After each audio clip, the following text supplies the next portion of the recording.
దక్షిణ భారత సినీ పరిశ్రమలో అందం, అభినయం, ఆత్మవిశ్వాసం అనే 3 లక్షణాలను సమానంగా కలిగి ఉన్న కథానాయకుల్లో మన హీరోయిన్ సుమలత గారు ఒకరు.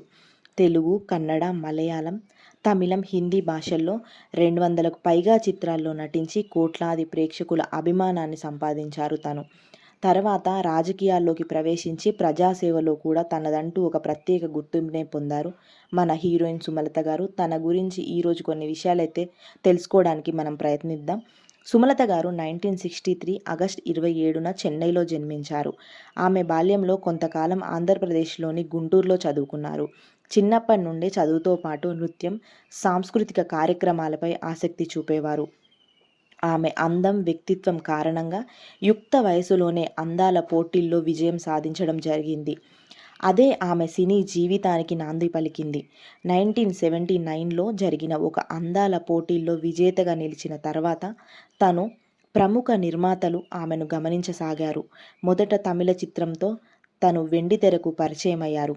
ఆ తర్వాత ఆ తొలి చిత్రానికే ఆమెకి నూతన నటిగా ప్రశంసలు అందుకున్నారు.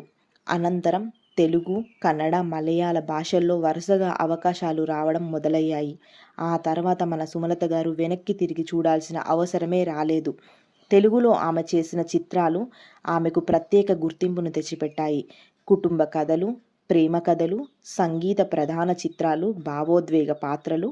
ఏ పాత్రలోనైనా ఆమె సహజ నటనకు ప్రేక్షకులు ఎంతగానో మంత్రముగ్ధులైపోయారు. ప్రత్యేకంగా చెప్పాలంటే తన సినిమాల్లో 'శృతిలయలు' చిత్రంలో ఆమె నటనకు ఉత్తమ నటిగా నంది అవార్డు కూడా లభించింది. ఆ చిత్రం ఆమె కెరియర్లోనే అత్యంత ముఖ్యమైన మలుపు రాయిగా నిలిచింది. మలయాళంలో సుమలత గారు అత్యంత ప్రజాదరణ పొందిన నటీమణుల్లో ఒకరు. ముఖ్యంగా 'తన్వన్ తంబికల్' చిత్రంలోని కార్లా పాత్ర ఇప్పటికీ మలయాళ చిత్రంలో చిరస్థాయిగా నిలిచిపోయింది. కన్నడలో కూడా ఆమె అనేక విజయవంతమైన చిత్రాల్లో నటించి అక్కడ ప్రేక్షకుల అభిమానాన్ని కూడా పొందారు. తమిళం, హిందీ భాషల్లో కూడా తన ప్రతిభను చాటుకున్నారు మన సుమలత గారు. కన్నడ సినీ నటుడు మరియు రాజకీయ నాయకుడైన అంబరీష్తో 'ఆహుతి' సినిమా షూటింగ్ సమయంలో వారికి పరిచయం ఏర్పడిందంట. ఆ పరిచయం స్నేహంగా, ఆ తర్వాత ప్రేమగా మారింది. 1991 డిసెంబర్ 8న వీరిద్దరూ వివాహం అయితే చేసుకున్నారు. వారికి అభిషేక్ అనే కుమారుడు జన్మించారు. దక్షిణ భారత సినీ పరిశ్రమలో ఆదర్శ దంపతులుగా ఈ జంటకు ఒక ప్రత్యేక గుర్తింపే ఉంది. అభిషేక్ 1992 అక్టోబర్ 3న బెంగళూరులో జన్మించాడు. చిన్నప్పటి నుండే అభిషేక్ సినీ వాతావరణంలో పెరగగా తండ్రి అభిషేక్ కన్నడ సినీ పరిశ్రమలో రెబల్ స్టార్గా అపారమైన ప్రజాదరణ పొందారు. తల్లి సుమలత గారు దక్షిణ భారతదేశంలోని ప్రముఖ కథానాయకుల్లో ఒకరిగా గుర్తింపు పొందగా అప్పటికీ ఆయన సాధారణ జీవితానికి దగ్గరగా పెంచాలని తల్లిదండ్రులు ఎంతగానో ప్రయత్నించారు. అభిషేక్ బెంగళూరులో పాఠశాల విద్య పూర్తి చేయగా అనంతరం యునైటెడ్ కింగ్డమ్లోని ఒక విశ్వవిద్యాలయంలో ఇంటర్నేషనల్ రిలేషన్స్ అండ్ డ్రామాటిక్ పొలిటికల్లో మాస్టర్స్ డిగ్రీ పూర్తి చేశారు. చదువు పూర్తయ్యాక కొంతకాలం సినీ రంగంలోనికి రావడానికి ప్రత్యేక శిక్షణే తీసుకున్నారు. 2019లో విడుదలైన అమర్ చిత్రంలో కథానాయకుడిగా సినీ రంగంలోనికైతే అడుగుపెట్టారు. ఈ చిత్రం ఆయన తండ్రి అంబరీష్ కలగా భావించబడింది. సినిమా విడుదలకు ముందే అంబరీష్ గారు మరణించడంతో ఈ చిత్రం భావోద్వేగ ప్రాధాన్యతకు సత్కరించుకుంది. ఈ చిత్రంలో అభిషేక్ నటనకు మంచి ప్రశంసలు లభించాయి. తొలి సినిమాకే ఆయనకు సైమా ఉత్తమ నూతన నటుడు బెస్ట్ మేల్ డెబ్యూ అవార్డు అయితే లభించింది. 2018తో అంబరీష్ గుండెపోటుతో మరణించడం సుమలత గారి జీవితంలో అత్యంత విషాదకరమైన సంఘటన అనే చెప్పాలి. భర్తను కోల్పోయినప్పటికీ ఆమె తనలోని ధైర్యాన్ని నిలబడి కుటుంబ బాధ్యతలనైతే స్వీకరించారు. అంబరీష్ జ్ఞాపకాలను గౌరవిస్తూ ప్రజాసేవ వైపు తన అడుగులు పడ్డాయి. 2019లో కర్ణాటకలోని మాండ్య లోక్సభ నియోజకవర్గం నుండి స్వతంత్ర అభ్యర్థిగా పోటీ చేశారు మన సుమలత గారు. అనేక రాజకీయ సవాళ్లను ఎదుర్కొంటూ భారీ మెజారిటీతో విజయం సాధించి దేశవ్యాప్తంగా చర్చనీయమయ్యారు. అనంతరం రాజకీయాల్లో కూడా తనకంటూ ప్రత్యేక స్థానమే ఏర్పరచుకున్నారు. ప్రస్తుతం ఆమె భారతీయ జనతా పార్టీతో అనుబంధంగా ఉన్నారు. తండ్రి మరణం తర్వాత అభిషేక్ జీవితంలో అత్యంత విషాదకరమైన సంఘటన అది. ఆ సమయంలో ఆయన కుటుంబానికి అండగా నిలిచి తల్లి సుమలతకు అన్ని విధాలుగా తోడుగా ఉన్నారు. తండ్రి జ్ఞాపకాలను గౌరవిస్తూ అనేక కార్యక్రమాల్లో తను పాల్గొంటూ వస్తున్నారు. 2023 జూన్లో అభిషేక్ ప్రముఖ ఫ్యాషన్ డిజైనర్, మోడల్ అయిన అవీబా బిదాపాను వివాహం చేసుకున్నారు. బెంగళూరులో జరిగిన ఈ వివాహ వేడుకలకు దక్షిణ భారత సినీ ప్రముఖులు, రాజకీయ నాయకులు, క్రీడా ప్రముఖులు పెద్ద సంఖ్యలోనే హాజరయ్యారు. అభిషేక్ ప్రశాంత స్వభావం కలిగిన వ్యక్తిగా పేర్కొన్నారు.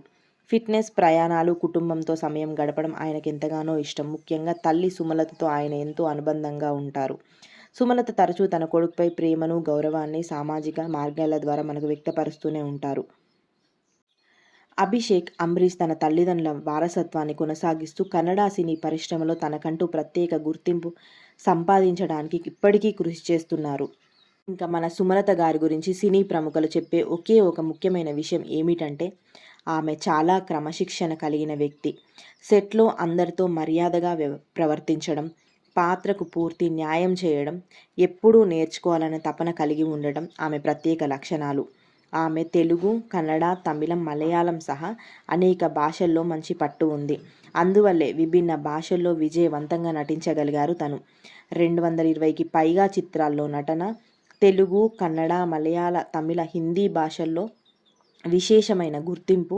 శృతిలయలు చిత్రానికి గాను తనకొచ్చిన నంది అవార్డు, అనేక రాష్ట్ర స్థాయి సినీ విమర్శకుల అవార్డులు.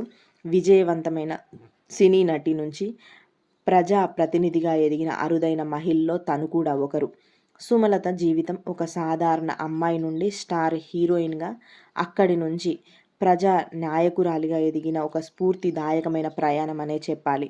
సినీ రంగంలో కీర్తి, కుటుంబ జీవితంలో ఆనందం, భర్తను కోల్పోయినప్పటికీ తరువాత ఎదురైన విషాదం, అనంతరం రాజకీయాల్లో సాధించిన విజయం ఆమె జీవితాన్ని ఒక పరిపూర్ణ ప్రేరణాత్మక కథగా నిలబెట్టాయి. ఆమె ప్రయాణం మనకు ఒక గొప్ప సందేశాన్నే ఇస్తుంది.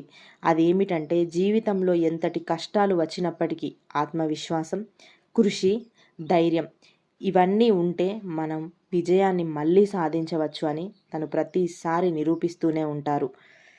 సుమలత గారి జీవితంలో అత్యంత గుర్తింపు పొందిన సినిమాలు శుభలేఖ, ఖైదీ, మెరుపు దాడి, చట్టంతో పోరాటం, రాక్షసుడు, శృతిలయలు, స్వయం కృషి, పసివాడి ప్రాణం, గ్యాంగ్ లీడర్, రాజకుమారుడు. ఈ సినిమాలో ఆమె నటన, ముఖ్యంగా శృతిలయలు, శుభలేఖ, స్వయం కృషి, ఖైదీ, గ్యాంగ్ లీడర్ చిత్రాలు తెలుగు ప్రేక్షకులకు ఇప్పటికీ గుర్తుండిపోయే చిత్రాలుగా నిలిచిపోయాయంటే అతిశయోక్తి కానే కాదు. నటిగాను, భార్యగాను, తల్లిగాను, ప్రజా ప్రతినిధిగాను ఇలాంటి ప్రతి పాత్రలోనూ సుమలత గారు తన బాధ్యతను సమర్థవంతంగా నిర్వహించి లక్షలాది మందికి ఆదర్శంగా నిలిచారు. Thanks for watching. Subscribe my channel.